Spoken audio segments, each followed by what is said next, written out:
Ya. Jadi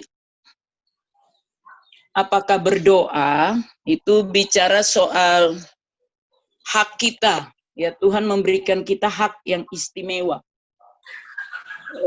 Maksudnya begini, saudara-saudara, hak istimewa itu Tuhan tidak bisa bertindak apa-apa tanpa doa kita. Jadi dengan kata lain bahwa Tuhan membutuhkan doa saudara. Misalnya ya, untuk keselamatan bangsa ini. Tuhan tuh maha kuasa, dia bisa aja menyelamatkan Indonesia tanpa kita berdoa. Tapi tidak demikian, saudara. Ini udah nampak di sini ya videonya. Oke.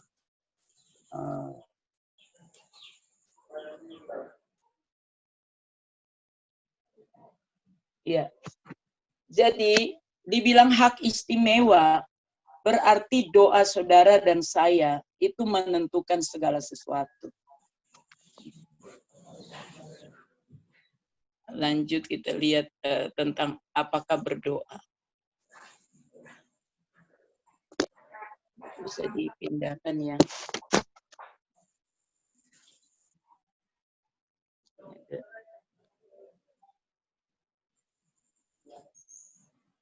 Dalam berdoa seringkali kita yang banyak ngomong. Ya. Sampai tidak ada waktu untuk Tuhan ngomong dengan kita. Padahal itu komunikasi dua arah. Ya, saya tidak tahu berapa waktu saudara siapkan untuk berdoa dengan Tuhan, minimal itu 1 jam. Ya, karena Tuhan Yesus bilang tidak sanggupkah kau berjaga-jaga dengan aku 1 jam saja. Itu masih minimal ukurannya, saudara.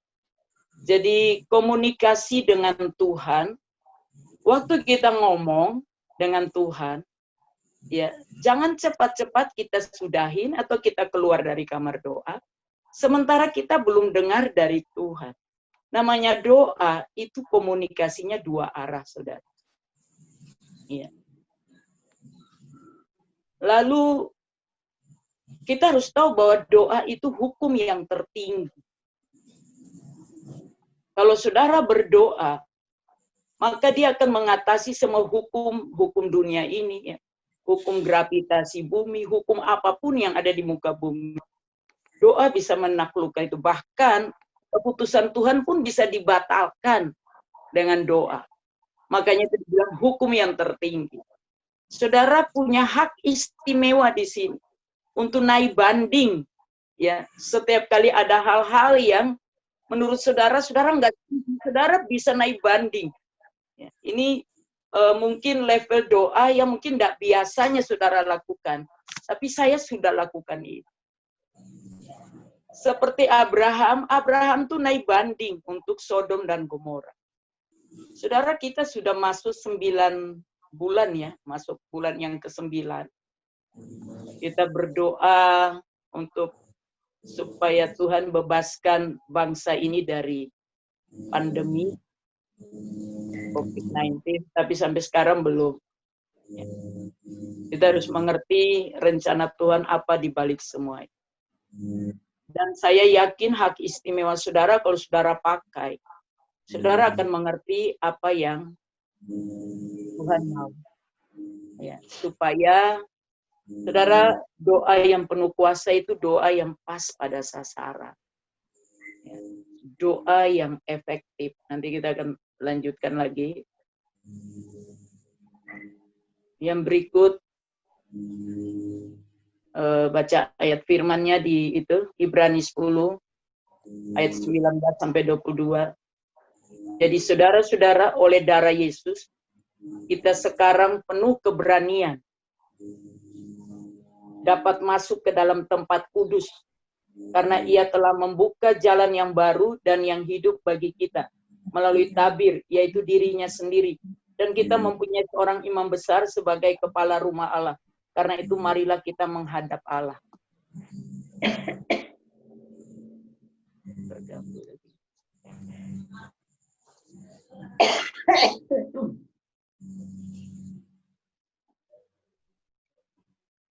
Saudara bisa lihat saya ya, saya di sini kok mati videonya. Bisa Bu. Bisa ya, saya lanjut ya.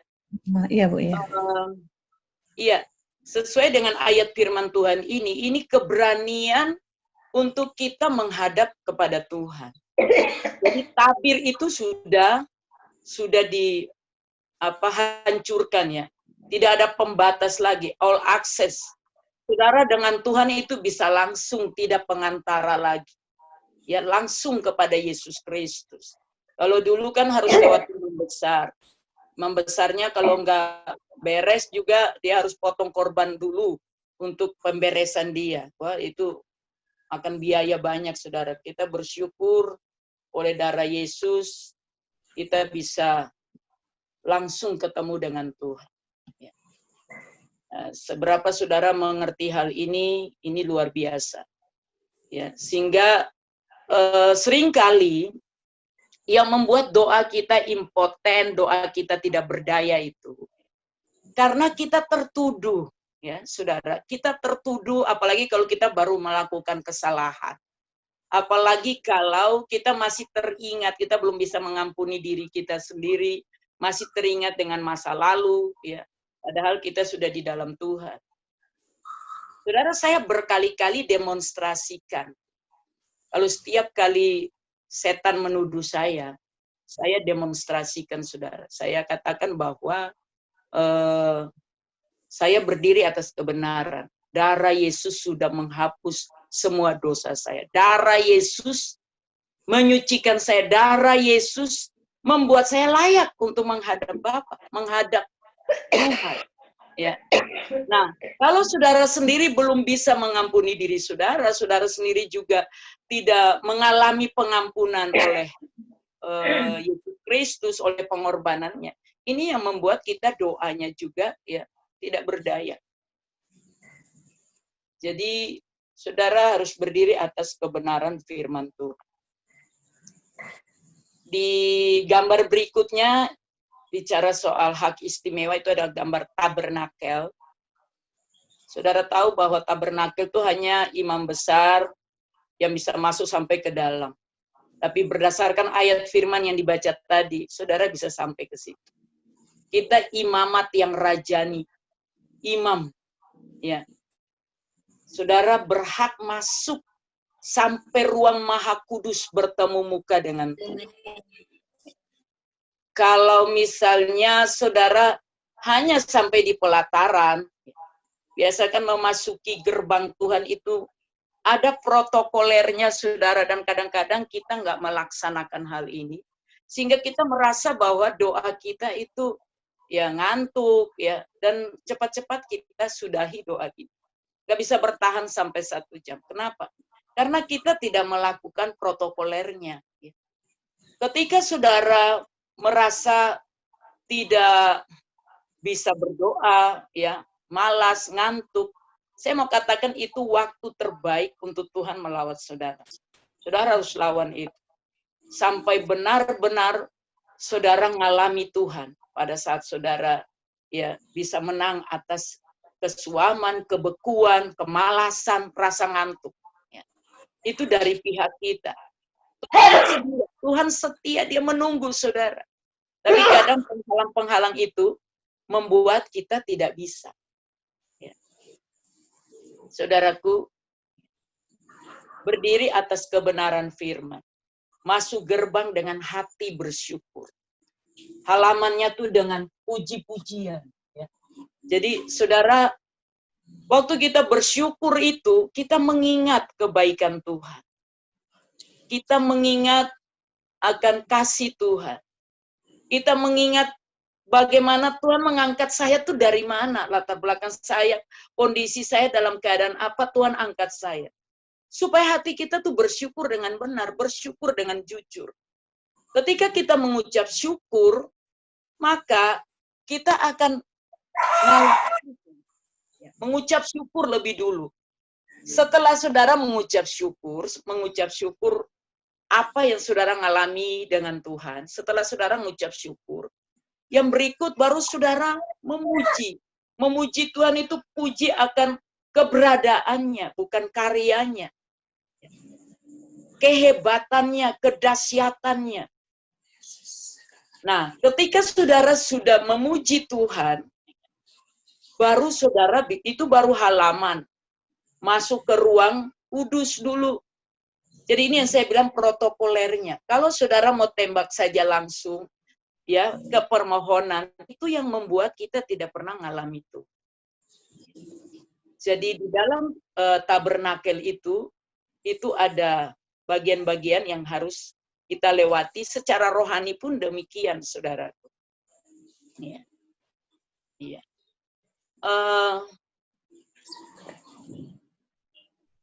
Slide yang berikut, firman Tuhan itu dikatakan, janganlah hendaknya kamu khawatir tentang apapun juga, tapi nyatakanlah dalam segala hal keinginanmu kepada Allah dalam doa dan permohonan dengan ucapan syukur.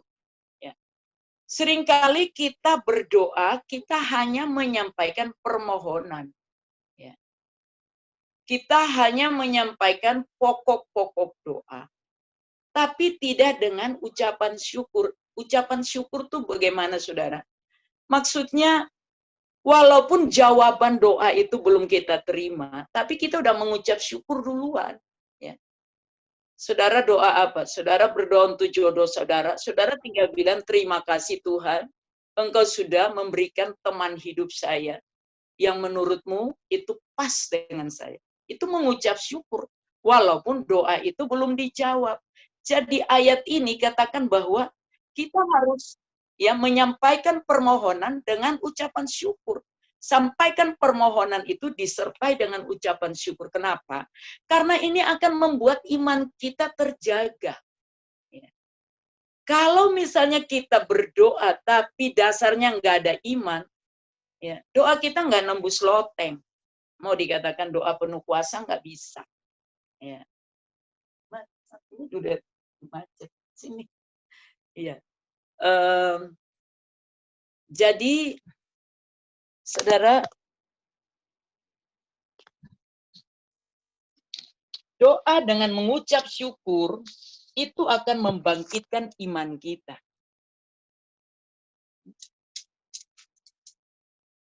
Ya.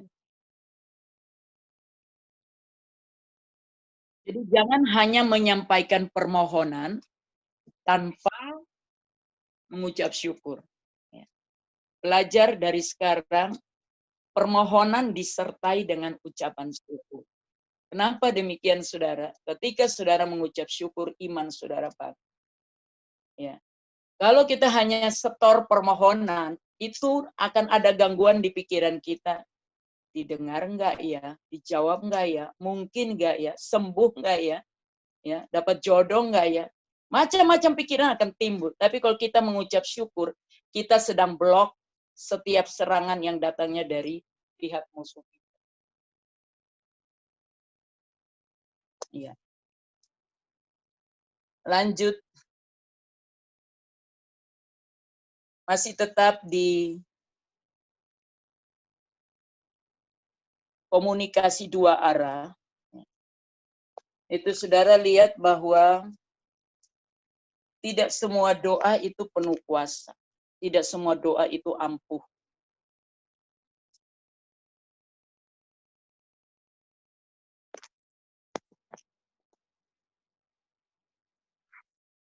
Tetapi doa yang efektif pasti ampuh. Doa yang penuh kuasa itu harus doanya efektif.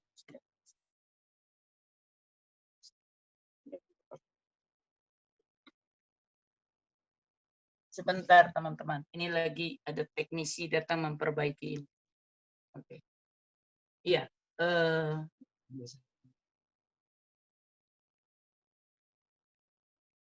Iya.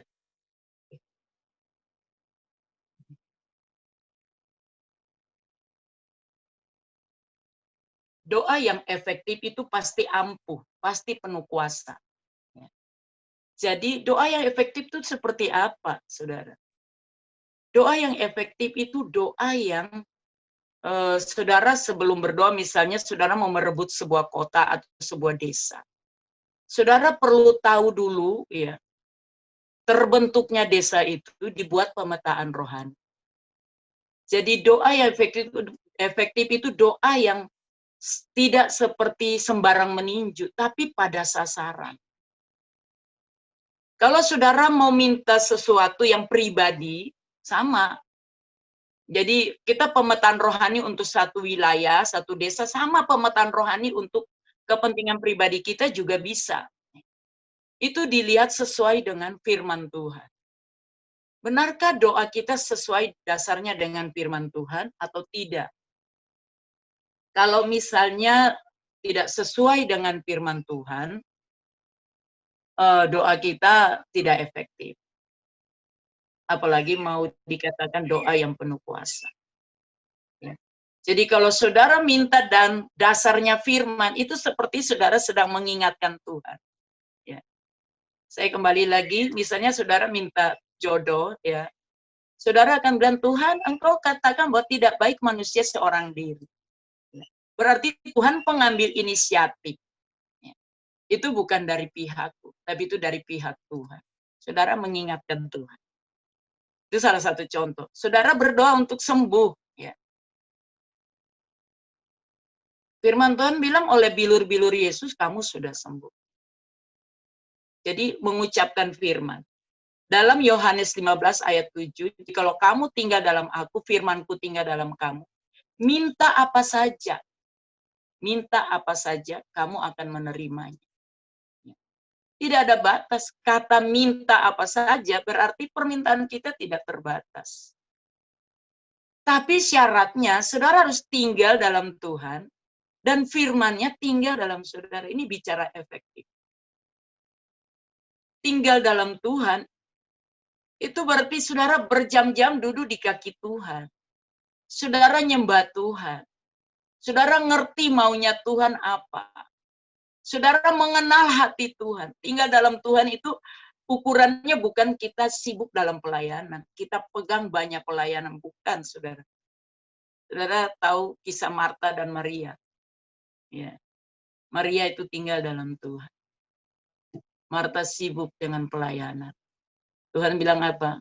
Kamu menyusahkan diri dengan semuanya itu. Tinggal dalam Tuhan. Firman-Nya tinggal dalam kita. Saya baca ayat ini, saya bilang kok berani sekali ya. Tuhan Yesus minta apa saja, berarti Tuhan tidak pelit dong. Ya. Minta apa saja. Tapi syaratnya harus ada firman dalam kita. Kalau firman di dalam kita, saudaraku, permintaan kita pasti sesuai kehendak Tuhan. Firman itu muncul dari dalam kita. Saya seringkali punya ide-ide atau punya program, itu bukan saya yang buat, itu saya dapatkan dari dalam. Ketika saya berdoa, Tuhan nyatakan. Ya. Seperti saya memulai pelayanan di Mentawai. Kami sudah masuk di Pulau Sikakap. Tapi Tuhan bilang begini, bukan di situ tempatnya. Pilih pulau yang di tengah. Pergi lagi ke pulau yang di tengah. Semua diatur oleh Tuhan. Bahkan posnya saja itu disiapkan. Rumah. Saya sudah lihat semua dalam doa. Jadi, setiap kali saya mau bergerak, saya konfir dulu dengan Tuhan. Dan itu timbul dari dalam hati kita. Kalau saudara kesulitan untuk mengerti kehendak Tuhan, berkemungkinan saudara punya waktu dengan Tuhan terlalu dangkal, terlalu singkat. Sehingga saudara nggak bisa mengerti. Dan itulah ukuran doa kita tidak berdaya. Doa kita tidak penuh kuasa. Untuk mengerti Tuhan, itu bisa lewat firman Tuhan, lewat Alkitab ketika saudara baca, Roh Kudus bicara dalam hati saudara. Lewat pemberitaan firman, saudara dengar khotbah dan Roh Kudus bekerja di hati saudara. Lewat pemikiran, gagasan-gagasan yang diurapi Tuhan. Tuhan bisa bicara lewat itu semua. Lewat keinginan yang kudus yang timbul dalam hati. Saya setiap kali melakukan sesuatu seperti itu, saya dapatkan dulu. Ya, timbul dari dalam hati saya. Dan saya yakin, Kalau ini dari Tuhan, ya, walaupun saya nggak punya modal, walaupun saya nggak punya uang, ya, walaupun jalannya sulit, saya akan pasti lewati itu. Punya keyakinan seperti itu. Yang berikut.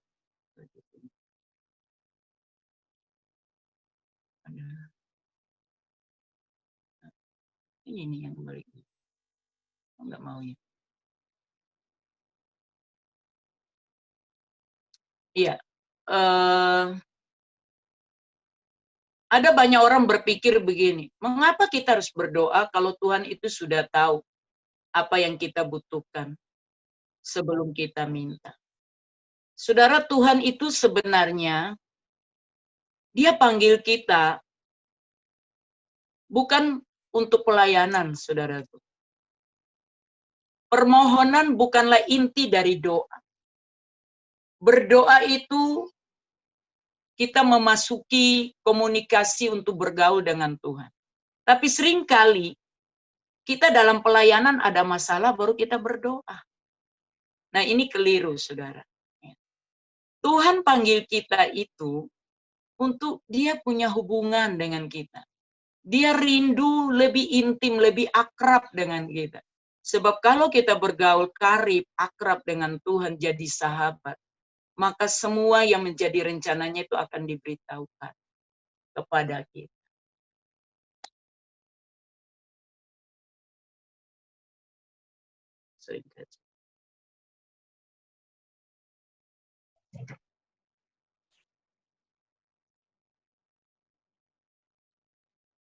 Ya.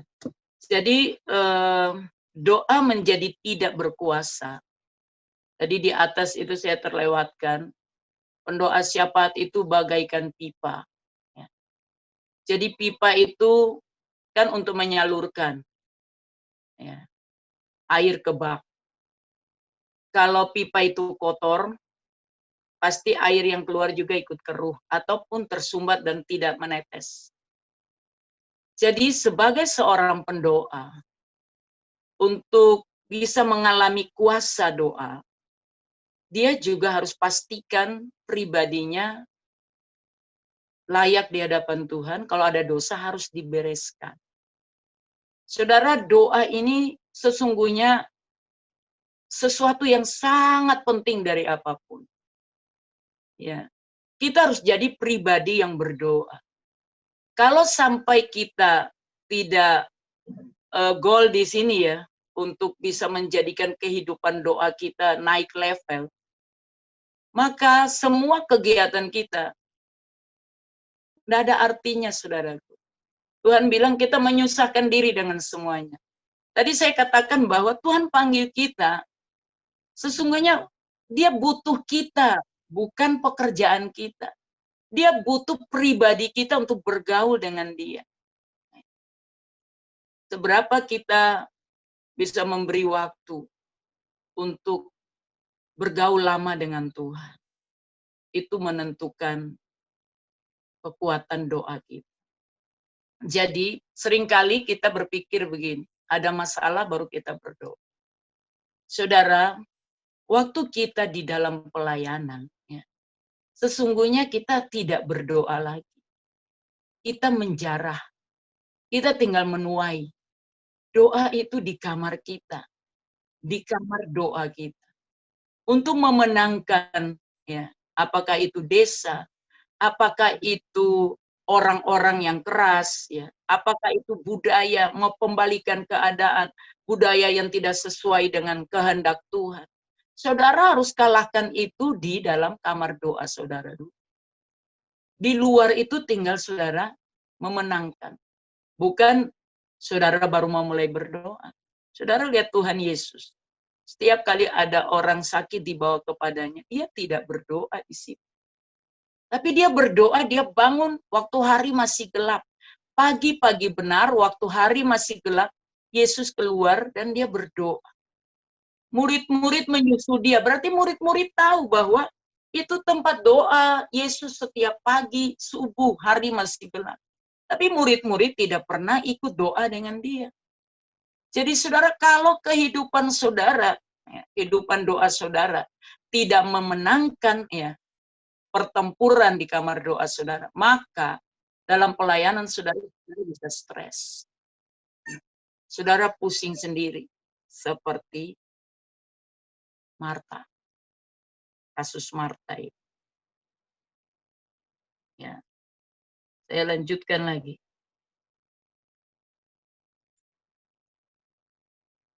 Jadi esensi doa adalah berserah kepada Tuhan.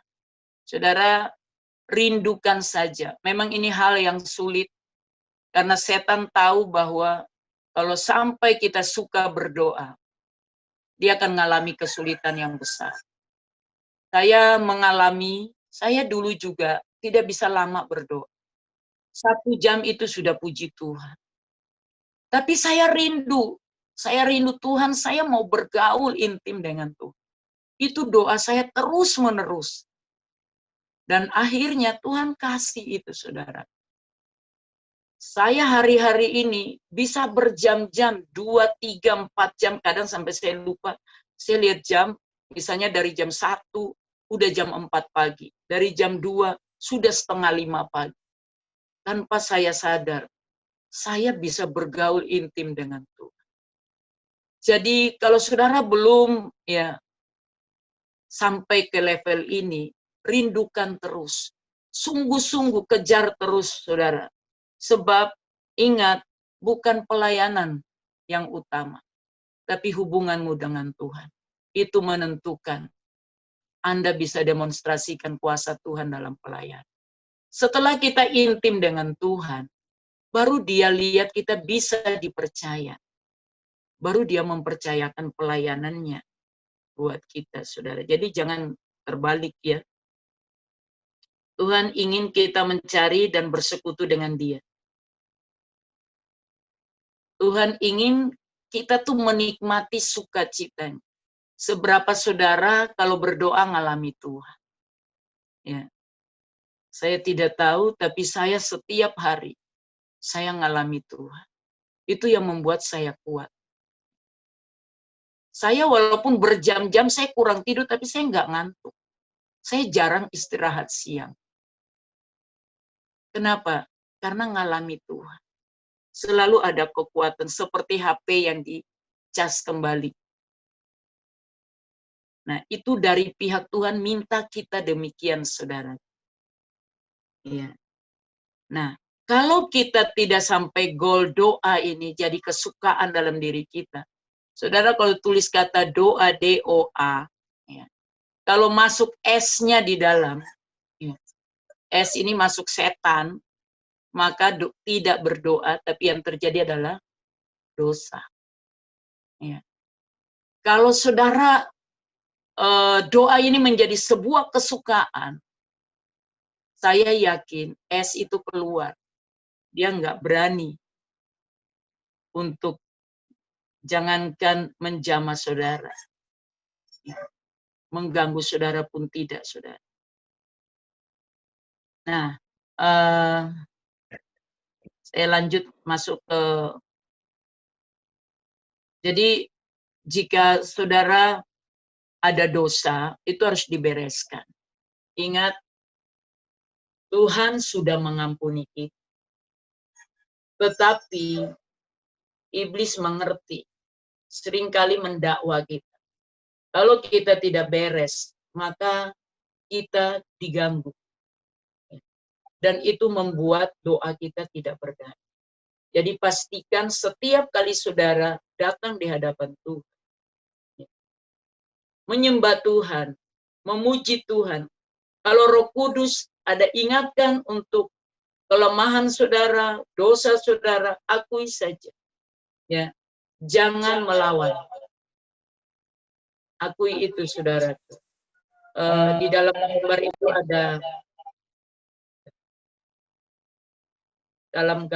ada telapak tangan itu, saudara. Itu unsur-unsur doa. Jadi jangan langsung permintaan, ya. Tetap harus ada puji-pujian penyembah. Saudara, memuji menyembah Tuhan itu karena keberadaan Tuhan yang saya katakan tadi. Saudara mengucap syukur itu karena karyanya, perbuatannya yang saudara alami. Ya, itu setiap jarinya, lalu jari telunjuk itu pengakuan dosa. Semakin kita dekat dengan Tuhan, semakin hidup kita nih dibereskan. Jadi doa itu bukan untuk merubah situasi kondisi saudara. Doa itu bukan untuk merubah keadaan. Doa itu merubah saudara. Saudara, sesungguhnya dalam diri kita tuh nggak ada yang baik. Ya. Dalam Markus 7 ya, dikatakan bahwa segala yang jahat itu berasal dari hati. Jadi kalau kita doanya Senin Kemis, ya doanya nggak serius dengan Tuhan, tidak ada hubungan sama Tuhan, ya pasti kedagingan kita lebih subur daripada hidup oleh roh. Jadi setiap kali kita datang di hadapan Tuhan, terangnya itu akan menerangi kita sehingga kita lihat semua ya kejelekan kita, sekecil apapun itu nampak.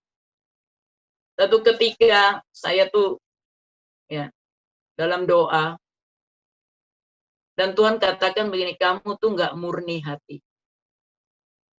Saya bilang, kok bisa saya nggak murni, gimana? Nanti kamu akan tahu. Terus selesai aktivitas berjalan, ya selesai doa pagi, aktivitas berjalan. Saya itu paling nggak suka lihat nggak beres dalam rumah, saya ngomel. Dan Tuhan bilang ini. Jadi setiap kali ada anak-anak asuh saya itu, ya berkali-kali diberitahu nggak dengar, tuh saya ngomel. Tuhan kata, saya tanya sama Tuhan, jadi saya harus bagaimana Tuhan? Tuhan bilang berdiam diri. Saya belajar untuk berdiam diri, karena saya kalau lihat nggak beres pasti saya ribut. Jadi hal-hal yang kecil, sekecil apapun itu, semakin kita dekat dengan Tuhan, semakin itu ditelanjangi. Lalu kita mau doa kita penuh kuasa, kita harus siap untuk diberesi. Ya. Kita harus siap setiap hari, akui kelemahan kita, akui dosa kita. Karena itu penghalang besar untuk doa kita penuh kuasa. Yang berikut dari pihak kita manusia itu dilihat motivasi dan sikap. Dalam Yakobus dikatakan, kamu salah berdoa. Kamu mungkin berdoa, tapi kamu salah berdoa. Sehingga doamu tidak dijawab. Salah berdoa bagaimana? Karena kamu minta untuk kepentingan diri kamu. Jadi motivasi, walaupun saudara pingin apa saja boleh saudara. Tapi dicek motivasinya. Itu buat kepentingan pribadi, ataukah untuk kepentingan orang lain. Salah satu contoh, ada teman saya, dia minta tolong saya, ya, dia bawa saya ke dealer motor untuk beli motor. Dia bilang begini, kalau Usi yang datang pasti harganya murah katanya. Lalu, wah ini motivasi udah nggak benar. Ya. Jadi saya antar ke sana dan dia tawar seperti tawar ikan di pasar. Ya, saya jadi malu. Terus dia bilang begini, Pak, karena ini anak Tuhan punya, dia bilang begini, Pak ini motor untuk pelayanan. Saudara tahu, ketika itu motor dia bawa pulang ke Mentawai, pas ada tim yang datang, pinjam motor itu, mau pelayanan, dia nggak mau kasih. Jangan sampai kita mengatasnamakan pelayanan, tapi untuk kepentingan pribadi. Jadi hal-hal ini itu bocor kuasa Tuhan dari hidup kita. Jadi kita cek motivasi kita. Tuhan tadi bilang, apa saja boleh kita minta. Apa saja. Ya. Jadi jangan terlalu berpikir hal-hal rohani saja dengan Tuhan. Tidak, saudara. Hidup saya 95% semua karena Tuhan. Ya. Tuhan yang memberkati. Ketika itu yang tadi saya bilang, timbul gagasan di pikiran, muncul di hati. Saya berdoa dan itu dijawab. Motivasi dan sikap. Semua untuk kemuliaan dan kehendak Tuhan, bukan kepuasan sendiri. Hubungan yang hormat dan hangat, bukan rutinitas. Saudara, doa penuh kuasa itu musuh besar agamawi. Doa yang agamawi. Doa yang diatur. Ya. Itu musuh besar. Kalau saudara mau doa itu diurapi oleh Roh Kudus, jangan ikut yang agamawi, yang rutinitas. Ya, saudara merasa kalau bangun pagi tidak berdoa nanti tertuduh, itu sudah rutinitas. Saudara menghampiri Tuhan ya karena program atau karena saudara merindukan ketemu Tuhan. Itu dicek motivasi. Saudara datang sama Tuhan, itu keinginan saudara ingin sekali bertemu dengan Tuhan, ataukah karena saya ini hamba Tuhan, saya harus berdoa. Dicek motivasi dan sikap hati. Karena itu menentukan saudara mengalami Tuhan apa tidak. Menentukan doa saudara penuh kuasa apa tidak. Ya, saya lanjut aja terus. Lewati ayat-ayat ini, nanti saudara bisa catat saja. Jadi waktu, kalau saudara tanya waktu berdoa itu kapan? Ya segala waktu. Kan dikatakan tetaplah berdoa. Tetaplah berdoa ini berarti selalu dalam jalur ya hubungan dengan Tuhan walaupun kita lagi bicara dengan orang lain. Kita tetap connect dengan Tuhan. Jaga hati, tetap punya hubungan dengan Tuhan. Saudara, tadi saya katakan kalau ada masalah baru kita datang berdoa, ini keliru. Sebab akan berbahaya untuk tinggal dalam keadaan tidak sehat semacam itu. Kalau saudara-saudara masih model kayak begitu, ada masalah baru berdoa, baru cari Tuhan. Nanti saudara sering sekali ya mengalami tekanan-tekanan supaya kembali ke Tuhan. Jangan punya motivasi. Ganti cara berpikir bahwa Tuhan menginginkan saudara ya. Tuhan tidak panggil kita untuk pelayanan tapi untuk dirinya. Kita dapat dipercaya maka Dia mengutus kita ke dalam pelayanan. Baik, lanjut. Buat saudara-saudara yang pernah saya sudah keliling ya ke daerah saudara. Ini yang berikut saya mau katakan, jaga api tetap menyala. Nah, Tuhan mau satu hal saja, jangan sampai apimu padam. Jika api hilang, Anda kehilangan kemuliaan, kehilangan kuasa, kehilangan hadirat Tuhan, kehilangan kekuatan. Api itu ketika saudara menggebu-gebu untuk berdoa, itu ukurannya saudara masih punya api. Tapi kalau saudara udah mulai suam-suam, mudah-mudahan sumbunya masih ada. Tinggal dinyalakan hari ini. Amin. Ya. Yang berikut, hidup kita ini harus seimbang. Ya. Untuk mencapai doa yang penuh kuasa. Dibilang doa penuh kuasa itu ukurannya, sesering mungkin saudara, sesering mungkin doa saudara dijawab. Itu doa yang penuh kuasa. Saudara tinggal perkatakan, saudara tumpang tangan atas orang sakit sembuh. Ya. Saudara angkat tangan ke langit waktu hujan mau turun dan hujan stop. Itu doa penuh kuasa. Hari-hari ini saya dibawa masuk ke level itu, saudara. Setelah saya berjam-jam duduk menyembah Tuhan. Saudara, kita ini diberi kuasa. Ya. Di dalam firman Tuhan bilang, aku telah memberikan kuasa untuk ya menginjak ular dan kalajengking dan kuasa untuk menahan kekuatan itu sehingga tidak ada yang membahayakan. Itu saya praktekkan. Kita diberi kuasa atas darat, laut, dan udara.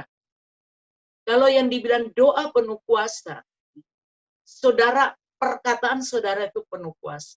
Saudara mengangkat tangan, ya, sesuatu yang di alam roh itu terjadi secara supranatural. Saya dalam belakangan ini, setiap kali saya ini datang untuk Jominar ini, perjalanannya tuh sekitar 60 kilo ke sini, ke kabupaten. Karena daerah saya tidak ada internet di rumah. Harus numpang ke sekolah dan itu banyak yang pakai. Jadi, saudara, hari-hari ini lagi musim hujan. Tapi kalau saya mengangkat tangan, saya lihat gelap di depan, saya tinggal menggeserkan ke kiri atau ke kanan, itu pergi. Dan selalu cerah di depan. Saya ngomong begini semua untuk kemuliaan Tuhan. Jadi doa itu ada level-levelnya. Saya mau katakan buat saudara, sungguh luar biasa. Kalau saudara sudah melewati penghalang-penghalang yang doanya ngantuk, ya doanya malas. Kalau saudara udah lewat itu udah enak. Saudara dengan mudah bergaul dengan Tuhan. Tapi kalau setiap ngantuk, saudara tertidur dan aminnya pagi, itu doanya jadi impoten. Doa tidak berdaya. Nah, saya katakan kita seringkali tidak seimbang. Karena apa? Kita cuma doa terus. Apalagi yang sudah bahasa roh, dia bahasa roh aja. Tapi dia nggak baca firman. Ini nggak bisa begitu. Seorang pendoa harus seimbang, baca firman, ya, dan bahasa roh, ya, ngeroh itu harus seimbang. Karena ketika kita bahasa roh, ya buat saudara-saudara yang sudah bisa berbahasa roh, itu jauh lebih baik. Karena dikatakan berdoa dalam roh. Itu tidak bisa dideteksi oleh setan. Nah, ketika saudara berbahasa roh, kalau saudara juga seimbang baca firman, maka roh yang tinggal dalam roh saudara itu akan menerjemahkan apa yang sedang saudara katakan ini. Ya. Jadi tidak tersesat. Karena setan juga itu roh. Kalau kita cuma ngeroh, kita tidak baca firman, kita bisa melenceng, kita bisa tersesat. Ya. Jadi itu seperti sayap, ya sayap. Saya katakan kayak pesawat. Ya. Pesawat itu kalau dia cuma sayap sebelah, nggak mungkin dia terbang. Begitupun dengan hidup kita, kita nggak akan bisa take over, kita nggak akan bisa doa penuh kuasa atau berjalan dalam kuasa otoritas Tuhan. Kalau kita cuma pakai sayap sebelah. Ya. Sayap sebelah misalnya kita cuma ngeroh tanpa firman Tuhan. Atau kita cuma firman Tuhan aja. Pokoknya saya baca firman. Saya nggak peduli dengan Roh Kudus. Tidak bisa. Harus sama-sama seimbang. Jadi saudara harus jaga ini. Saya diajarkan hari-hari ini. Kalau saya mau menahan kekuatan musuh, kalau tugas saya sebagai pendoa itu untuk bangun tembok perlindungan, maka saya nggak bisa bahasa roh cuma 5 menit. Saya harus bahasa roh, itu saya latih. Pertama bisanya cuma 5 menit. Mulai naik lagi 20 menit. Naik lagi 30 menit. Hanya baru bisa 30 menit. Itu capek ini kalau bahasa roh. Kenapa saya harus berlama-lama bahasa roh, saudara? Karena saya bangun tembok. Saya sedang bangun tembok untuk melindungi pesat, untuk melindungi bangsa ini. Nggak ada orang yang kerja tembok, ya. Kalau bapak-bapak yang ngerti campur semen, ya gali dalam-dalam dan buat tembok itu. Nggak ada yang cuma 5 menit tembok itu berdiri. Kalau demikian datang anjing, langsung ya, langsung saudara datang anjing bisa roboh tembok itu. Jadi butuh waktu yang lama. Ya, setelah Roh Kudus beri pengertian ini, saya lakukan saudara. Dan saudara, ada banyak hal yang saya alami hari-hari ini. Itu yang saya bilang. Perkatakan, tangan angkat itu sudah jadi senjata ya untuk melawan musuh. Kalau sudah punya sayap dua ini, saudara udah menjaga keseimbangan. Tapi tidak akan bisa terbang kalau nggak ada mesinnya. Dan mesin itu adalah doa. Jadi kalau saudara udah baca firman sehari, mungkin saudara bisa baca 3 pasal. Ya. Lalu saudara mulai bahasa roh panjang lebar. Tapi saudara tidak berdoa. Pokoknya saudara mondar-mandir saja. Ya. Berarti saudara tidak punya mesin.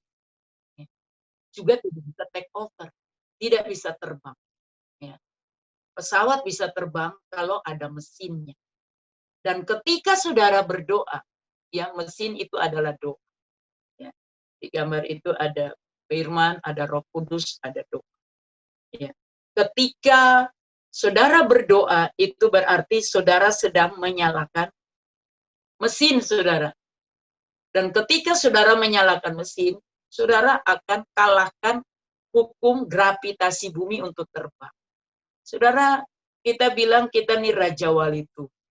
Kita suka nyanyi kukan terbang tinggi di awan. Apakah saudara sudah pernah ngalami terbang tinggi di awan? Kalau saudara level doanya sampai ya naik lebih tinggi, Tuhan bilang pintu sorga terbuka. Saudara terima kuasa setiap hari. Saya gambarkan alam roh di situ. Ya. Bisa dilihat di slide berikutnya. Yang di atas sekali itu kerajaan Allah. Dan di bawahnya, di bawah kerajaan Allah itu adalah saudara dan saya, para pendoa. Ya, anak-anak Tuhan, orang-orang percaya. Dan di bawah kita baru kerajaan kegelapan. Ya. Kalau saudara ya hidupkan mesin, saudara mulai berdoa, maka saudara masuk di alam roh itu. Iblis itu di bawah kaki saudara. Saudara menginjak-injak. Beberapa waktu yang lalu ketika kami tim inti mulai sepakat berdoa 1 bulan untuk lawan COVID. Saya didatangi langsung di kamar doa sama setan. Dan dia langsung gertak saya tiba-tiba suasananya berubah. Ya. Rasa takut, tapi untung saya cepat berteriak sesuai firman. Itu yang saya bilang tadi, kalau firman ada dalam kita itu senjata, otomatis dengan sendirinya dia keluar pedang roh. Tiba-tiba setan tuh ngomong begini, sekarang 2 lawan 1. Jadi saya di kamar tuh berdoa sendiri, dan setan tuh ngomong nyata-nyata, dia datang dan dia bilang ini, sekarang 2 lawan 1. Dan spontan dari dalam nih keluar, kamu tahu saya 1, kuasa dalam saya tuh 1 lawan 1000. Ketika saya ngomong firman ini, dia langsung kabur. Jadi saudara, kalau kita tidak mengerti posisi kita di alam roh, dengan mudah aja kita diguling. Dengan mudah aja kita didakwah. Ya, penyerangannya di pikiran kita. Jadi, posisi saudara itu di kaki Tuhan. Di bawah kerajaan surga itu posisi kita. Kaki kita lah yang menginjakan kerajaan kegelapan. Baru di bawah, ya, jadi di atas kita ini kan atmosfer. Baru di bawah kerajaan kegelapan itulah bumi nyata. Jadi segala sesuatu yang terjadi di alam nyata, itu semua terjadi di alam roh. Ya. Semua ada di alam roh. Misalnya saudara mimpi, ya, saudara mimpi mama saudara meninggal misalnya. Ternyata mama saudara masih hidup. Tapi kalau saudara tidak batalkan itu di alam roh, itu jadi kenyataan. Atau saudara mimpi, murid saudara tenggelam, ya, di sungai atau di laut. Dan saudara tidak batalkan itu bisa jadi. Saudara, dalam kebodohan saya beberapa tahun yang lampau, saya nggak mengerti akan hal ini. Saya belum diberi pengetahuan ini. Tapi terus ya, dalam doa-doa saya baru saya ngerti. Dulu Mentawai itu hampir tiap hari terjadi gempa bumi. Saya diberikan penglihatan dalam mimpi. Tapi saya nggak ada buat apa-apa. Karena saya nggak mengerti bahwa saya diberi kuasa untuk menahan itu. Tapi sekarang, kemarin-kemarin saya mimpi. Dan diteguhkan oleh seorang pendoa syafaat bertanya ke saya, ada apa dengan Sioban? Saya bilang baik-baik saja. Hanya saya mimpi bahwa terjadi ada goncangan dan batu-batu besar naik ke atas. Tapi saya sudah batalkan. Dan puji Tuhan itu nggak terjadi. Ada hamba Tuhan, pendoa dari Bandung sampaikan bahwa pantai barat dari Mentawai itu akan ada gempa yang besar. Ya, hati-hati dengan pantai barat. Dan setelah saya berdoa, ya, kita buat tindakan profetik. Kita tahan itu sampai hari ini nggak terjadi. Jadi itu saudara, kalau misalnya di alam roh sudah diberitahukan dan saudara sebagai pendoa diberi hak istimewa, ya, hukum tertingginya itu ketika saudara berdoa dan saudara melakukannya, maka sungguh itu akan terjadi kalau kita tidak batalkan. Ya, kita diberi kuasa untuk menahan kekuatan musuh. Jadi contohnya saudara belajar dari Nabi Elia. Elia itu manusia biasa. Di Yakobus 5 ayat 16 itu. Dan 1 Raja-Raja 17 ayat 1. Menariknya bagian terakhirnya dibilang, kalau hujan mau turun, kalau Elia yang suruh. Jadi sama saudara. Apa yang saudara mau perkatakan untuk daerah saudara, jika saudara menjaga hubungan baik dengan Tuhan, maka doa saudara bukan doa yang impoten, bukan doa yang tidak berdaya, tapi doa penuh kuasa. Bapa kita pencipta, kita anak-anaknya, kita tinggal menciptakan apa yang kita mau. Asalkan jaga mulut dan hati ini tetap connect dengan Tuhan. Terima kasih, Tuhan memberkati. Saya kembalikan ke Daniel. Kalau ada pertanyaan. Baik, terima kasih Bu Min buat pemaparannya pada sore hari ini, sangat memberkati.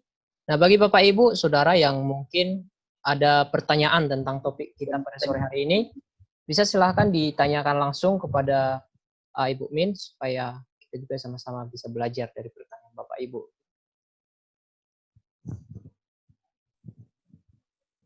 Mari, silakan.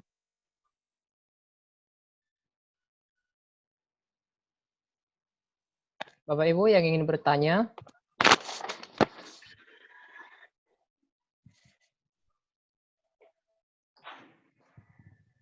saya mau bertanya. Ya, ya. Ya, Bu Hesti, silakan. Ya, saya bertanya. Gini Bu, ini saya alami sudah beberapa kali. Nah, tiap kali ada yang mau meninggal, jadi tiap kali ada yang mau meninggal itu saya biasa cium bau bangkai. Jadi contohnya besok ada yang mau meninggal, 2 hari atau sehari sebelumnya itu saya sudah cium bau bangkai. Saya belum temukan sih jawabannya ini. Oh ya, baik Bu. Saya ngerti. Saya juga begitu, tapi saya tidak cium bau bangkai, tapi ada burung yang datang beritahu. Misalnya 2 hari lagi atau seminggu lagi. Nah, dulu waktu saya belum bertindak, ya terjadi orang meninggal. Tapi ketika saya tahu bahwa ini tanda ada yang meninggal, saya tahan. Jadi saya suka begini. Ketika burung itu mulai berkicau, saya langsung bilang, dalam nama Tuhan Yesus, saya tahan, tidak ada yang meninggal. Hei roh maut, engkau tidak punya kuasa. Hei maut, di mana sengatmu? Kau sudah tidak menang lagi. Jadi harus langsung dibatalkan. Itu Tuhan kasih ke Bu Hesti, karena Bu Hesti pendoa. Hak istimewa ada pada Bu Hesti. Bu Hesti yang naik banding untuk tahan itu. Roh maut ditaklukkan, malaikat maut ditahan.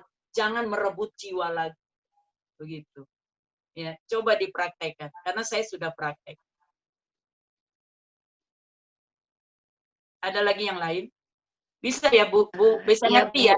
Jadi kalau mimpi lagi dibatalkan ya. Dibatalkan dalam nama Yesus, tidak ada yang meninggal di kampung ini, bilang begitu. Atau terhadap saudara-saudara yang jauh juga boleh. bagaimana Bu Hesti? Jawabannya cukup menjawab pertanyaan Ibu? Iya, Bu. Iya. Yang lain?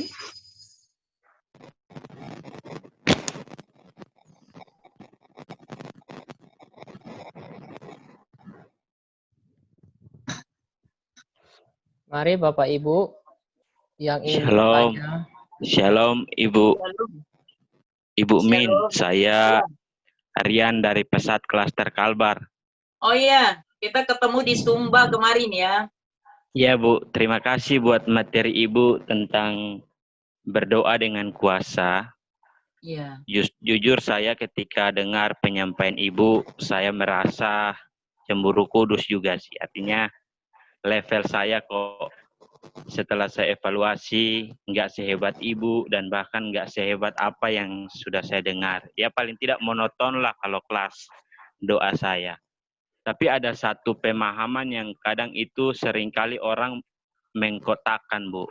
Jadi maksud saya gini, kadang selalu orang mengatakan bahwa doa yang berkuasa semacam kayak macam contoh-contohnya ibu, bahkan pengalaman ibu pun sendiri sudah jadi asumsi saya bahwa oh ibu ini punya karunia doa. Karena sebagian orang nggak bisa berdoa seperti ibu. Yang bisa berdoa mungkin sebagian banyak orang, salah satunya ibu. Nah kayak kita-kita yang seperti monoton begini, biasa-biasa kayak gini, ibu sepakat nggak atau punya pemahaman yang sama bahwa orang yang punya kuasa untuk berdoa, punya passion untuk berdoa itu hanya orang-orang khusus, nggak semua orang percaya. Biasa kan orang begitu kan Bu, kalau dia punya karunia berdoa, dia lebih dari yang lain. Atau orang yang punya karunia berbahasa roh, mungkin dia lebih berbahasa roh, lebih dari lain. Nah seringkali saya temukan orang-orang yang mengkotakkan hal-hal begitu. Sehingga mungkin itu juga menjadi pemicu sebagian banyak orang merasa nggak punya karunia berdoa, nggak punya karunia menyembah ya. Kasihlah yang lain menyembah, kasih yang lain berdoa, mungkin kita lebih kepada pelayanan-pelayanan, Bu. Nah, itu yang kadang jadi pertanyaan besar saya, dan kalaupun itu orang selalu mengkotakkan hal-hal begitu, maka ya takutnya kita juga nanti berdoanya nggak, levelnya tetap standar terus aja, Bu. Kira-kira begitu, Bu. Saya mengerti Pak Rian. Saya dulu juga punya pikiran sama dengan Pak Rian. Saya kalau dengar kesaksian orang, loh kok bisa ya dia berdoa berjam-jam, kok saya nggak bisa. Nah, doa itu bukan karunia. Karunia itu ada 9. Tidak ada saya baca ada karunia doa, nggak ada. Karunia hikmat, ya, karunia iman. Kayaknya karunia doa nggak ada. Ya, jadi doa itu semua orang yang sudah terima Yesus sebagai Tuhan dan Juru Selamat, dia harus bergaul dengan Bapaknya. Ya, kalau misalnya dia tidak bergaul dengan Bapaknya, ya bagaimana jadi anak durhaka nanti jadinya kan. Jadi nggak apa-apa, saya juga dulu ngalami seperti itu. Ketika saya mendengar kesaksian orang kok bisa berjam-jam dengan Tuhan, saya rindu. Bermodal rindu aja, pengen sekali Tuhan tolong. Saya berkali-kali doa itu tertidur. Saya ngantuk, saya malas.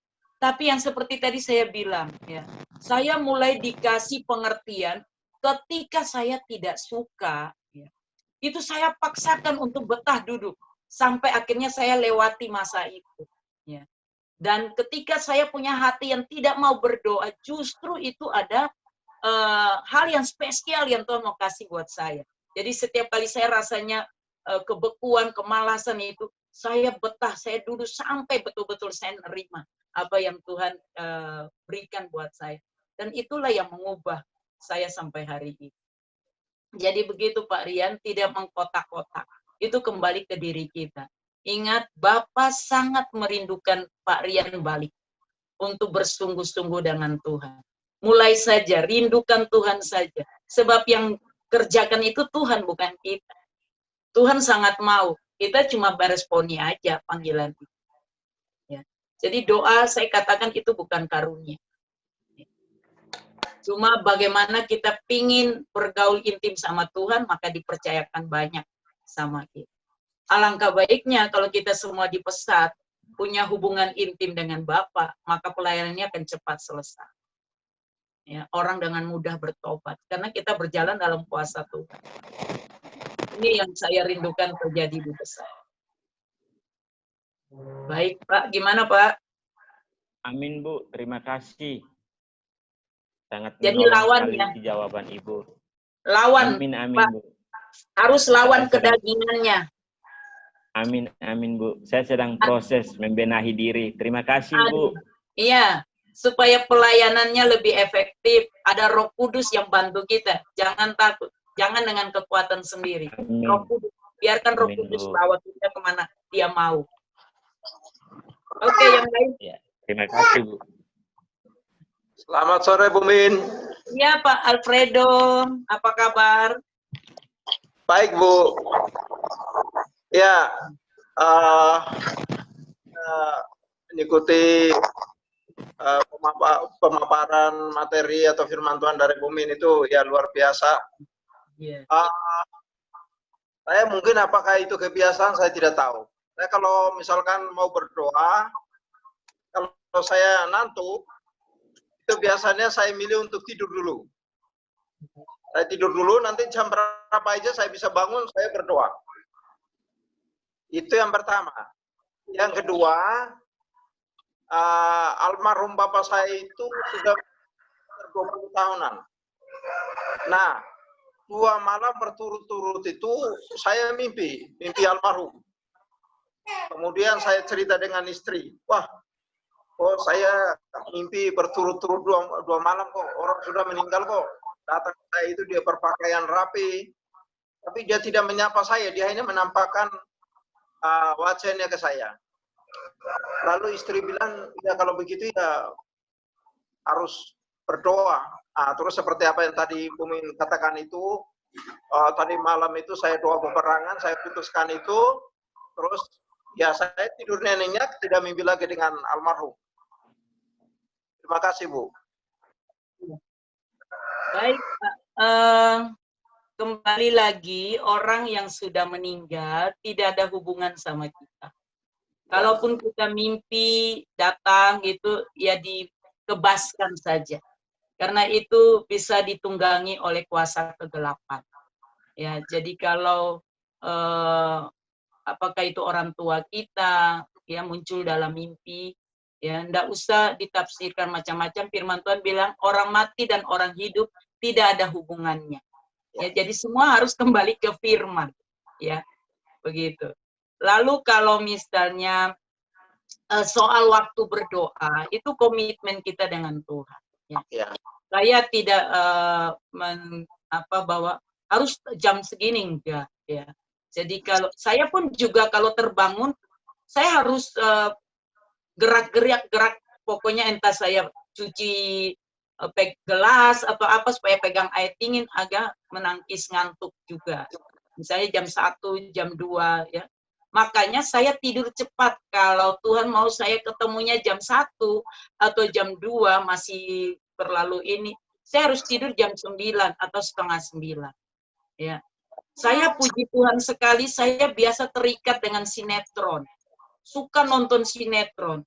Tapi sejak Tuhan bangunkan saya doa jam 1, jam 2, ya tidak pernah lewat dari jam 3. Pokoknya sebelum itu dan itu sampai jam 4, jam 5. Itu saya nggak ada nonton TV lagi. Jam setengah 9 atau jam 9, saya udah otomatis ngantuk. Maka saya tidur. Ya. Dan waktu yang sudah ditetapkan itu saya terbangun. Ya. Tapi jangan sampai ketika kita udah duduk nih mau berdoa, lalu kita nggak lawan itu rasa ngantuk. Ya. Maka kita akan tertidur, nggak jadi berdoa. Nah, jangan seperti itu. Ya. Jadi kalau sudah memang dibangunkan, ya cuci muka dulu, ya kena air dingin. Pokoknya kita harus berusaha mau lompat-lompat dulu, gerak-gerakan tubuh. Harus kalahkan rasa ngantuk lebih dulu. Jangan berdoa dalam posisi ngantuk. Pasti kita, daging ini kan lemah. Pasti kita tertidur lagi. Lalu kalau dapat, jangan doa di atas tempat tidur. Sandar bantal, jangan. Ya, itu kita kasih makanan buat daging. Ya. Keluar biar perlu di embun pagi. Saya sampai sekarang tidak rematik, saya berlutut di rumput, biar saya nggak ngantuk. Kalau ini orang-orang yang ngantuk ya, tapi kalau yang nggak masalah dengan ngantuk, nggak boleh ikuti ya gitu. Kalau masalah dengan ngantuk, aduh setiap kali saya doa saya ngantuk terus, ya lawan ngantuk, kalahkan dulu rasa ngantuk. Ya. Versi saudara lah. Baik. Yang lain? Terima kasih Bu. Ya. Yang lain? Halo Bu. Ya. Saya Devi dari Sibolangit Bu. Ya. Siapa? Devi. Oh, Desi. Ya. Saya mau bertanya Bu. Tadi saya tidak sempat ikut materi dari awal, tapi saya punya 2 pertanyaan. Yang pertama, saya setiap kali Iya, kurang doa jelas. saya diintimidasi gitu, kayak saya ada orang yang mengelilingi saya kalau setiap saya doa ya. Jadi kadang kalau udah nggak buat saya langsung buka mata nengok siapa yang di samping saya, ternyata tidak ada orang. Itu yang kenapa seperti itu di saat saya berusaha untuk membangun hubungan yang intim dengan Tuhan, malah saya diintimidasi dengan hal seperti itu. Itu yang pertama. Yang kedua, saya sudah hampir 2 bulan kalau tidur malam selalu mimpi kayak menyeberang, kalau nggak menyeberang sungai, menyeberang laut, gitu-gitu. Jadi saya kayak merasa terusik sama mimpi itu, sekalipun sudah berdoa sebelum tidur, tapi selalu mimpi yang kayak gitu. Setiap malam pasti mimpi yang kayak gitu. Saya bertanya-tanya, kok saya kenapa harus mimpi kayak gitu terus? Kalau satu kali masih bisa lah, tapi ini setiap malam betul-betul saya selalu mimpi seperti itu. Jadi saya mau tanya apa penyebabnya atau apa maksudnya itu. Ya, baik. Biasanya begini ya, untuk tahu bahwa itu hadirat Tuhan atau hadirat hantu ya. Kalau misalnya doa itu kan tidak harus tutup mata, tapi kalau kita merasa terganggu ya tutup mata aja. Kalau rasa nggak terganggu ya buka mata, nggak ini. Apalagi doa pribadi ya. Kalau doa dengan banyak orang ya tutup mata supaya kita nggak mau terganggu dengan yang lain. Nah, ketika kamu apa ngajar di mana ya, tempat pelayanannya di mana? Sibulangit. Di Bulu Hawa. Sibulangit. Dekat dengan pos itu atau jauh? 15 menit dari tempat saya, Bu. Ya, teman-teman, kita juga harus punya kepekaan dengan lingkungan kita. Mana tahu ada kuasa kegelapan sebelum kita masuk, dia sudah menduduki tempat itu. Jadi, kalau misalnya setiap kali kita berdoa rasa kayak ada bayangan besar, dan itu tidak damai, ya, rasa takut. Jadi untuk mengukur hadirat Tuhan atau hadirat hantu, hadirat Tuhan itu saudara tenang. Saudara rasa enak, enjoy banget ya. Tapi kalau tiba-tiba merinding ketakutan, itu hadirat hantu ya. Jadi buat ibu ya, ketika ibu merasa ada bayangan yang gak enak, lalu ibu buka mata, itu ibu uji dulu di hati ya, uji dalam hati, ini rasanya damai atau enggak. Kalau rasanya enggak enak, ibu harus bangkit bertindak, lalu kebaskan ya. Saya anjurkan pakai selendang ya, ada selendang tuh bikin gerakan kebaskan dalam rumah itu, kebaskan dalam nama Yesus. Semua yang bukan dari Tuhan yang bercokol di kamar ini, di rumah ini, kau harus pergi. Terang sudah datang, gelap harus pergi. Kenapa saya bilang begini? Saya pernah ketemu di Aceh ya. Guru TK semua tinggal di situ dengan setan dalam rumah itu. Waktu, maaf ya buat teman-teman, ya saya harus saksikan ini. Waktu saya sampai di sana, saya dalam posisi puasa, saya sedang berdoa di kamar. Itu saya ketemu dengan perempuan kayak pendekar, mungkin pendekar Aceh, atau saya nggak tahu cutnya jin atau apa. Tapi dia dengan samurai besar ya di kamar. Dan betul kata guru-guru TK, iya, sering ada penampakan. Lalu di belakang rumah juga ada ya kakek berjenggot lah atau apa. Dan setelah saya share dengan mereka, guru TK di situ kerasukan ya. Jadi kalau misalnya ibu mulai ngalami tahap-tahap begini ya, pembersihan dulu lingkungan itu. Minta darah Yesus. Ya, ambil minyak goreng, tumpang tangan bilang darah Yesus mengurapi minyak ini, minyak urapan perlindungan buat tempat itu, minyaki rumah ya. Lakukan itu ya, supaya berdoanya dengan tenang. Lalu yang kedua, mimpinya itu kira-kira menakutkan atau ibu merasa senang, rasa damai. Kalau itu menakutkan, perkatakan firman, sekalipun aku berjalan ya melewati sungai, aku tidak dihanyutkan. Jadi kalau menakutkan itu berarti ada malapetaka yang menghadap. Tapi kalau enak mimpinya, berkemungkinan ibu mungkin mau diutus ke daerah yang lewat sungai atau lewat pulau. Itu perlu konfirmasi dengan Tuhan. Ya. Nah, itu kira-kira ya. Buat yang mau mutasi. Iya, Bu. Terima Baik. kasih, Bu. Ya. Jadi ibu perlu ya beresin lingkungan ibu, tempat itu supaya kalau ibu berdoa jangan ada terasa gangguan-gangguan, ya. Minta darah Yesus tutup bungkus. Setan sangat takut dengan darah Yesus. Terima kasih, Bu. Terima kasih. Salam buat Lela. Ya, Bu. Masih ada Bapak Ibu yang ingin bertanya, yang ingin sharing? Saya mau tanya. Dipercepat karena waktu. Ya, saya mau tanya, boleh? Ya, boleh. Ya, Bu Min, selamat sore. Terima kasih. Ya. Saya mau tanya, saya berapa kali saya diminta untuk mendoakan orang sakit supaya sembuh. Ini bukan sembuh, malah mati semua. Ini sudah 3 orang nih.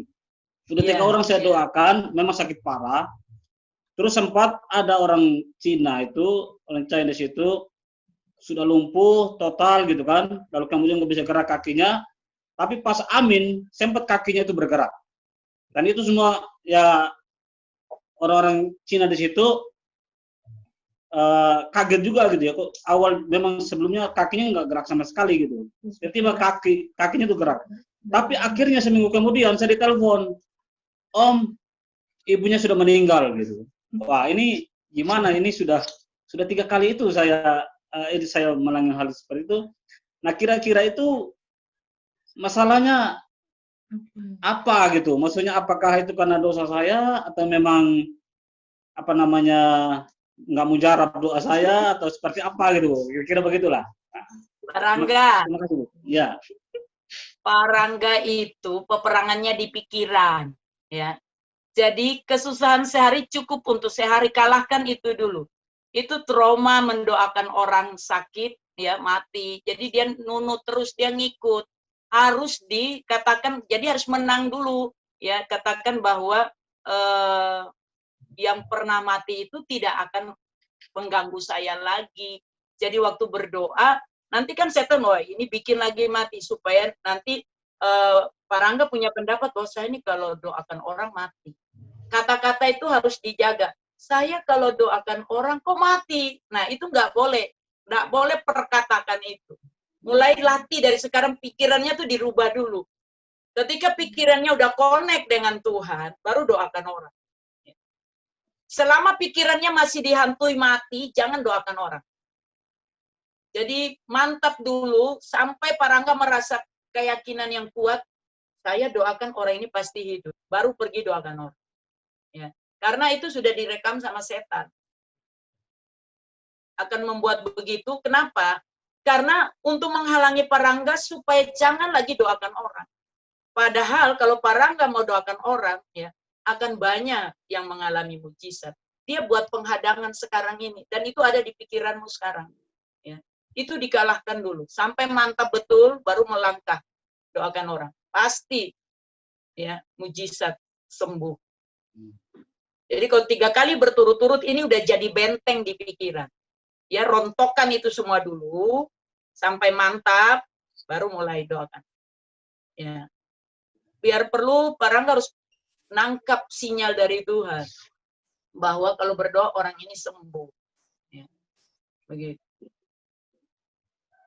Oke, baik Bu Min, ini ada pertanyaan. Terima kasih, Bu. Ya. Ini pertanyaan dari Sartika Paindu. Dia berkata di sini, Shalom Bu, saya mau bertanya Bu, kalau saya doa peperangan untuk suatu daerah atau seseorang, kadang ada hal yang Tuhan tunjukkan, tetapi kadang saya ragu dengan hal itu Bu. Apakah itu dari Tuhan atau hanya imajinasi saya? Saya mau tanya, bagaimana cara menguji hal tersebut? Iya. Tadi saya katakan bahwa kalau kita punya hubungan yang intim sama Tuhan, setiap orang yang sudah lahir baru, hati nuraninya tuh udah dibersihkan. Ya. Setiap orang yang punya hubungan intim sama Tuhan, berimajinasinya juga berimajinasi yang rohani. Ya, yang sudah dikuduskan. Gagasan-gagasannya juga sudah dikuduskan. Nah, untuk mengujinya, ya tetap kita ngalami damai sejahtera ketika kita melakukan itu. Tapi kalau kita ada rasa takut atau apa tuh beda dengan damai sejahtera, ya diuji kembali begitu. Setiap ujian kehendak Tuhan itu kuncinya damai sejahtera dalam hati kita. Untuk tahu bahwa ini kehendak Tuhan. Lalu langkah-langkahnya selalu ada penyertaan Tuhan. Begitu. Jadi saya misalnya ya, posisi kami sudah mulai pelayanan di Sioban, ya. Waktu itu tiba-tiba Tuhan bilang mulai dari pantai barat daya, Taileleu. Ya. Teman-teman tuh sampai bingung, kenapa kok kita garap dari jauh? Saya juga nggak ngerti. Pokoknya kita taat saja. Dan memang betul, setelah waktunya baru saya ngerti bahwa yang kita mulai dari Taileleu itu, itulah akar basisnya kuasa gelap mentawai di situ.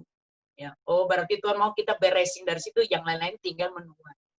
Gitu. Jadi langkahnya pasti disertai Tuhan. Kalau itu yang dari. Oke, baik Saudara Pendu, semoga bisa menjawab ya. Ini ada yang raise hand, Bapak Alfredo mungkin ingin bertanya atau sharing. Silahkan Bapak Alfredo da Costa.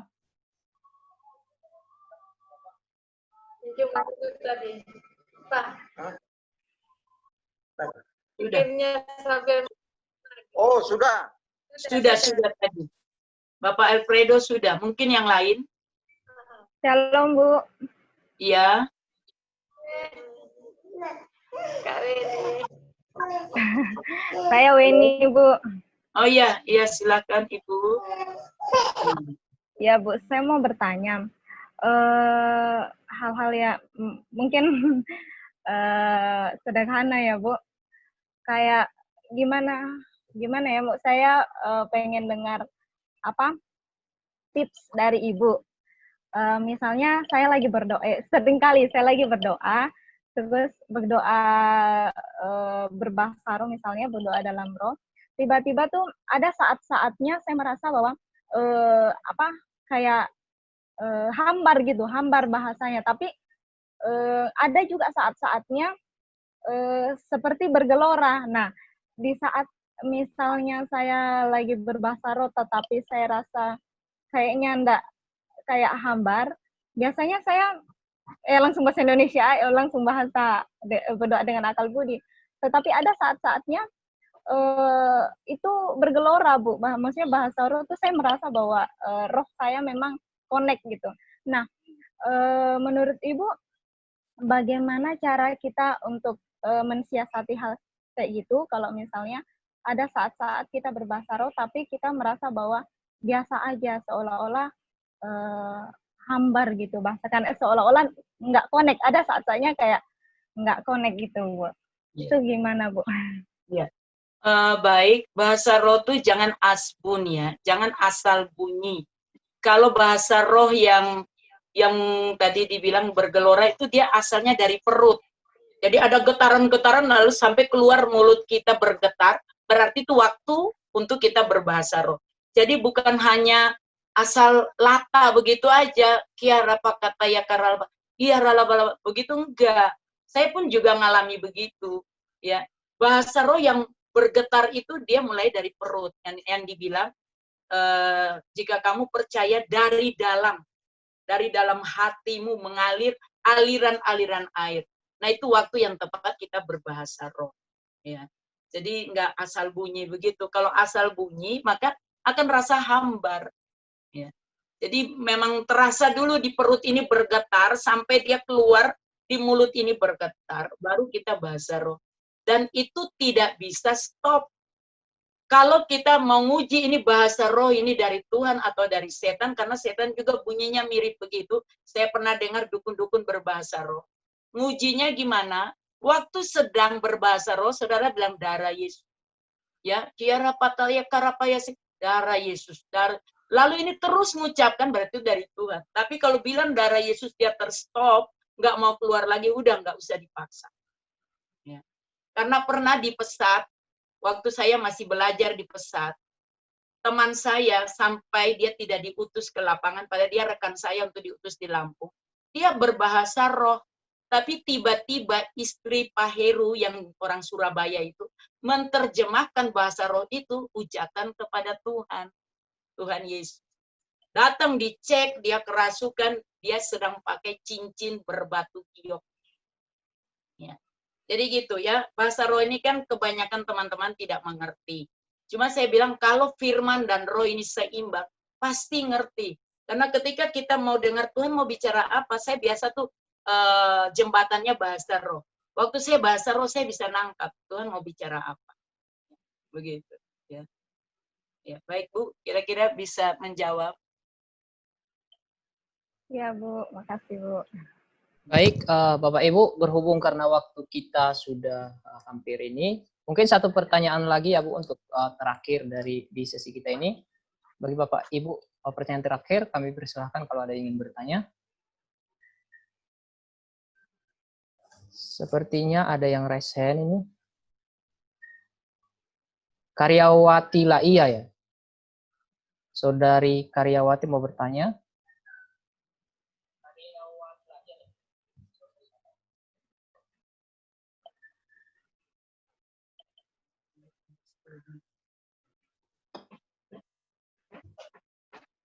Baik Bapak Ibu, jika memang sudah tidak ada lagi yang mau ditanya dan semuanya sudah jelas, berarti kita tinggal melakukan, harapannya melalui seminar ini kita menjadi orang-orang yang hobi ya berdoa, menjadi orang-orang yang suka berdoa seperti kesaksian Bu Rin juga, karena doa adalah benteng.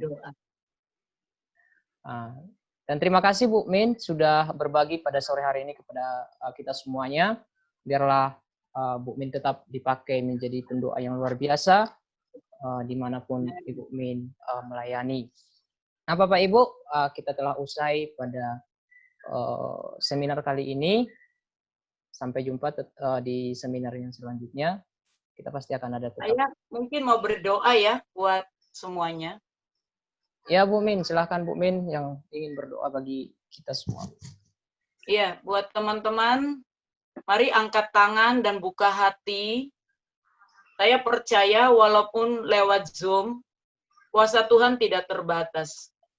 Sesuai firman Lukas 10 ayat 19, sesungguhnya Tuhan Yesus telah memberikan kuasa kepada kamu untuk menginjak ular dan kalajengking dan kuasa untuk menahan kekuatan musuh, sehingga tidak ada yang akan membahayakan kamu. Di dalam nama Tuhan Yesus Kristus, saya prajurit doa yang Tuhan tetapkan untuk pesat. Tuhan, aku berdoa dalam nama Tuhan Yesus. Curahkan roh doa yang kuat atas semua yang mengikuti kelas ini. Saya percaya bahwa mereka yang ikut karena mereka mau doa mereka penuh kuasa. Saat doa kami diurapi, maka kerajaan kegelapan akan mengalami kesulitan yang besar.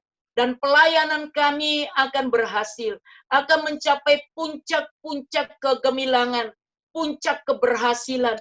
Kami akan bawa pulang berkas-berkas yang menyenangkan Tuhan. Buah-buahnya akan memuliakan Tuhan. Di dalam nama Tuhan Yesus Kristus, api dari Tuhan kembali bakar roh kami. Roh Kudus yang menyatu dengan roh kami saat ini. Hidupkan kembali. Mesin saat ini dihidupkan. Hamba berdoa dalam nama Tuhan Yesus.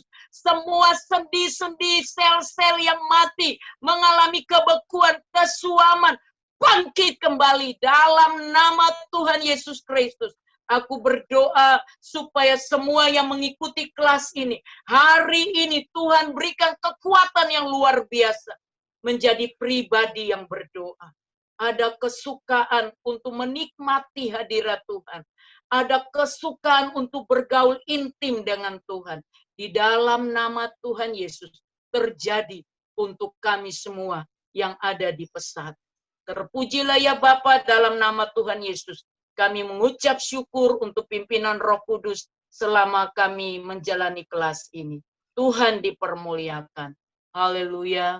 Amin.